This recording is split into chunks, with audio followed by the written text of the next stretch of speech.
Hello guys, welcome back to this channel. In today's tutorial, I'm going to show you how we can change computer sleep after time in Windows 11. Okay, let's get started. Here I have opened my computer with Windows 11, and first of all, I'm going to go to my setting. We can click on the start menu and then click on the settings, and I'm going to go to the system setting and scroll down a little bit until we find the power and battery.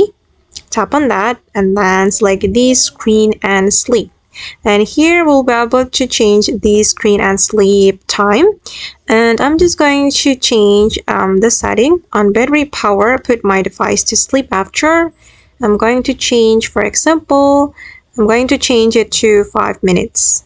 Okay, and now my sleep after time has been changed. Alright guys, and that's all the way to change computer sleep after time in Windows 11. I hope this tutorial will be useful for you. Thank you so much for watching. And if you found this tutorial useful, don't forget to like, comment, share, and also subscribe to this channel. Bye!